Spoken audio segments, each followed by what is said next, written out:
D'abord, je voudrais remercier Bernard Vallon et puis le Centre des Archives nationales de m'inviter de m'avoir invité à écouter d'abord tous les intervenants pour mieux connaître, en somme, la pensée d'Henri Vallon. Je ne suis pas un spécialiste d'Henri Vallon et je vais moins parler en tant que professeur émérite qu'en tant que militant de l'éducation nouvelle, membre des CMA depuis longtemps, ayant encadré les CMA, donc ces centres d'entraînement aux méthodes d'éducation active.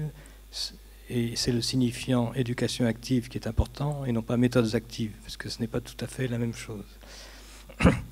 Et donc, je vais parler un petit peu comme ça, comme de ce qui peut faire référence aujourd'hui, en tous les cas, de l'actualité, pour moi, de certains concepts proposés par Henri Vallon. Et comme je suis largement référé aussi aux apports de la psychanalyse et d'un autre grand psychologue, médecin, pédiatre qui s'appelle Winnicott et dont le patronyme commence aussi par un W. Ce sont deux auteurs que j'associe dans ma tête et je me suis demandé si jamais ils s'étaient rencontrés ou s'ils s'étaient rencontrés, s'ils avaient parlé ensemble, peut-être que aussi la psychologie ou la place d'Henri Vallon aurait pu prendre encore plus de place. Et Winnicott aussi, qui était un peu, en somme, qui a vécu aussi une certaine blessure, en somme, narcissique, de ne pas être assez reconnu parmi les psychanalystes. Alors, donc, je voudrais mettre l'accent, reprendre quelques idées et montrer en quoi elle peut guider les éducateurs, les enseignants, les formateurs. Moi, je suis donc professeur, je suis formateur, je forme pas mal de monde, je continue, et donc je me pose toujours un certain nombre de questions, et donc je vais tout simplement reprendre l'idée de l'expérience sensorimotrice pour souligner son importance.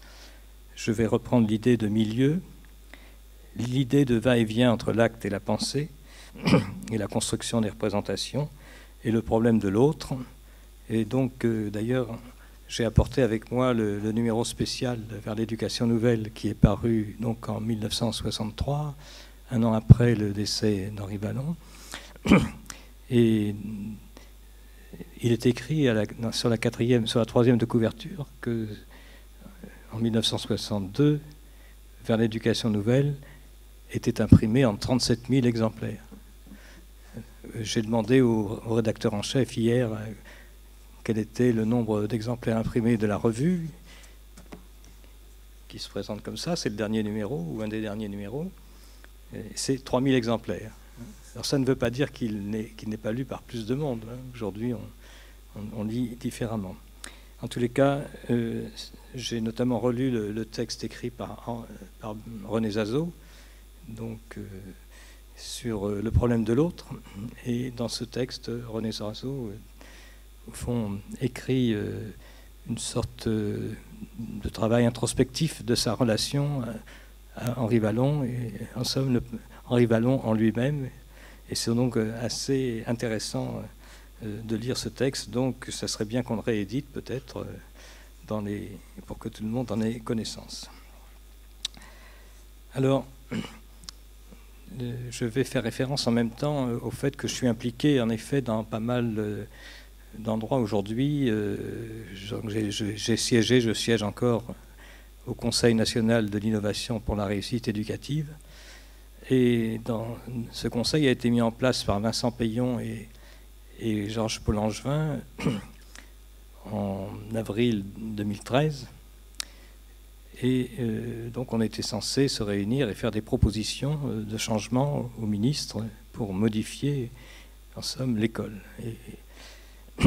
Et j'ai été à moitié surpris, au cours de nombreux débats, d'entendre, en somme, ce que j'appellerais une espèce de fétichisation des micro-changements qui ont toutes leur valeur.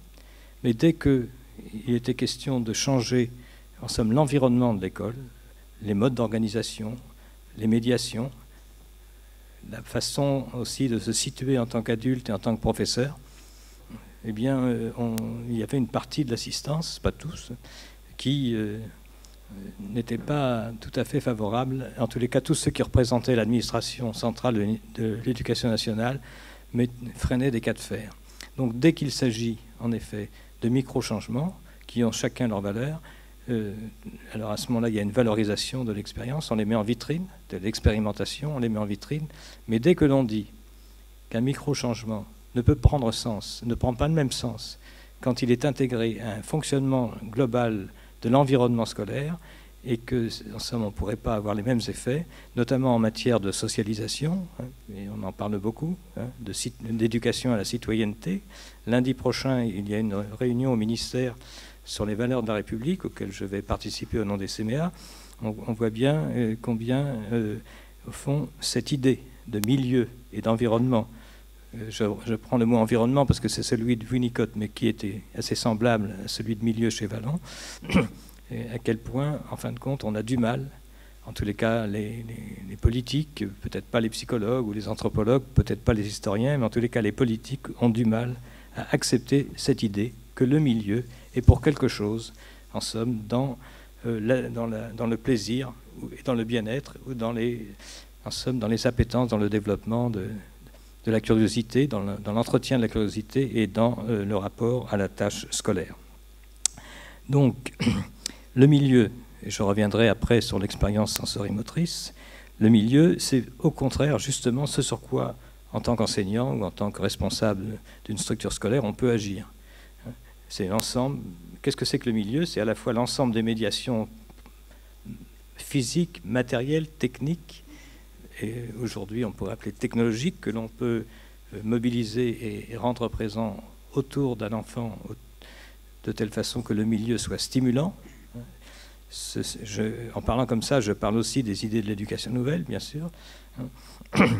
Mais ce n'est pas seulement, la pratique.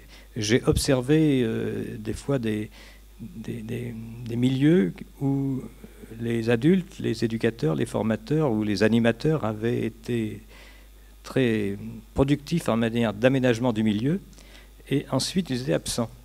La théorie, c'était que si le milieu est suffisamment riche, au fond, l'enfant va être stimulé par cet environnement, par sa curiosité naturelle, il va aller vers, et il va en somme s'en saisir et commencer à se mettre en activité, sous prétexte qu'il fallait justement pas que l'adulte en somme s'interpose entre l'enfant et l'objet du monde extérieur, et donc il fallait être discret. Au contraire, je pense qu'on a bien compris que les outils techniques, les instruments ne sont rien sans la présence habitée, vivante d'un adulte qui est là, effectivement, sans faire écran, mais sans être absent.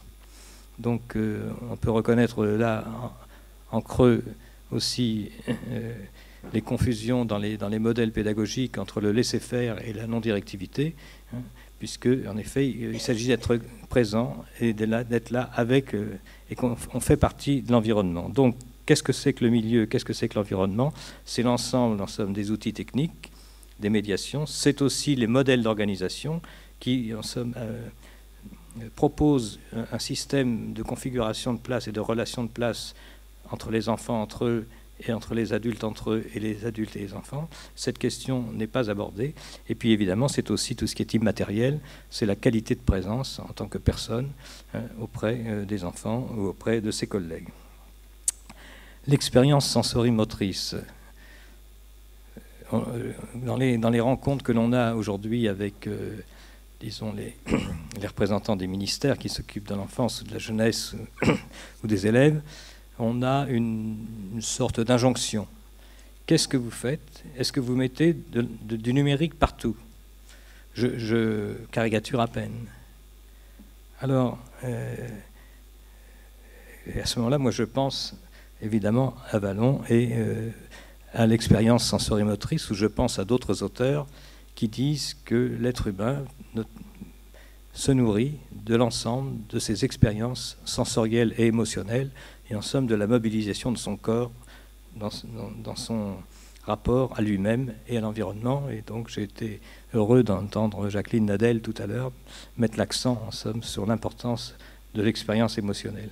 Alors si on arrivait à convaincre en somme, un certain nombre de gens qui sont censés penser ou qui sont censés décider que ce n'est pas en multipliant les heures de numérique que l'on va faciliter les apprentissages, ce qui ne veut pas dire qu'il ne faut pas utiliser le numérique, bien entendu, mais que l'expérience sensorimotrice est à la fois une nécessité, un vecteur, et qu'il ne faut pas priver, en somme, l'enfant de son expérience qui lui permet de développer ou de mettre en œuvre des habiletés qu'il ignore et de les développer en les pratiquant. Alors bien sûr, l'environnement, c'est aussi les autres élèves, c'est-à-dire que les autres enfants.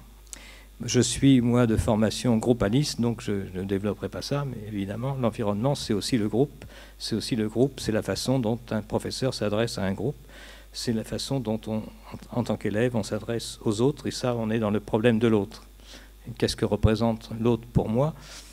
Alors, un ami, un ennemi, un frère, un père, une mère, une autorité, etc. Toute cette question, évidemment, dans la formation des maîtres, ça devrait être présent, hein, puisque quand on est face à une classe, on est face à une multiplicité d'autres, et non pas à un élève imaginaire qui est éventuellement le bon élève qu'on a été soi-même quand c'est le cas. Le troisième concept qui me paraît très important et qui est donc au fond dans le titre du livre, de l'acte à la pensée, hein, qui est aussi toute la fonction, ce qu'on appelle la fonction symbolique, ou l'activité dans une autre langue, l'activité symboligène, la construction des représentations. Bien sûr, ça, ce travail inaugural, ce livre de l'acte à la pensée de Vallon est pour moi une référence. Et j'ai trouvé chez Winnicott, avec qui je fais des parallèles, des liens entre ces deux auteurs. Winnicott dit je prends contact avec le monde extérieur et je le mets à l'intérieur de moi par un processus de subjectivation.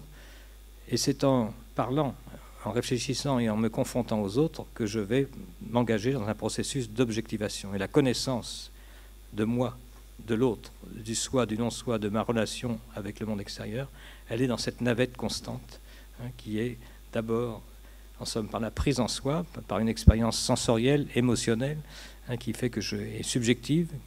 Et puis, il va falloir évidemment que je ne m'en tienne pas à cette subjectivation, mais que je me confronte aux autres, à un environnement, aux pensées des autres, aux paroles des autres, aux habiletés des autres, sans me sentir persécuté ou mal aimé, et afin que je travaille aussi une mise en mots de tout cela grâce aux mots des autres et aux mots des plus grands et des aînés qui vont me permettre d'accéder à une symbolisation, non pas par une imitation, ou une imitation d'abord, en effet, mais ensuite par une réappropriation de ce travail de va-et-vient entre soi et l'autre, entre le monde interne et le monde externe. Voilà, donc rien qu'avec ces quatre grandes notions, la nécessité, enfin l'expérience sensorimotrice, le milieu, le travail de va-et-vient entre l'acte et la pensée, le problème de l'autre, on peut trouver, en se limitant à cela, il y a bien d'autres choses, mais en tous les cas, quand on veut être éducateur, parent, professeur, on a la matière à réflexion. Alors, je voulais terminer en évoquant, parce que moi je n'ai pas eu l'occasion, je suis né en 1941, donc j'aurais pu rencontrer Henri Vallon, mais je ne l'ai pas rencontré, mais j'ai rencontré quelqu'un qui était à Nanterre, qui était maître assistante à Nanterre, qui s'appelle Monique Pétain, et que je pense les collègues ont connu, et il se trouve par le hasard que j'ai été nommé moi-même maître assistant sur son poste quand elle a pris sa retraite. Il se trouve aussi, quand on a parlé ensemble de nos expériences de lycée, que quand elle était jeune, avant la Deuxième Guerre mondiale, elle avait eu pour professeur de philosophie un monsieur qui s'appelait René Joly.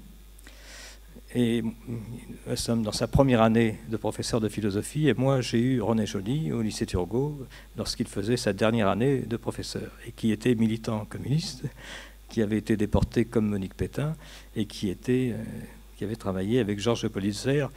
Et ce René Joly, quand il nous faisait des cours sur la psychanalyse, il était assez circonspect, mais il était très rigoureux, très honnête.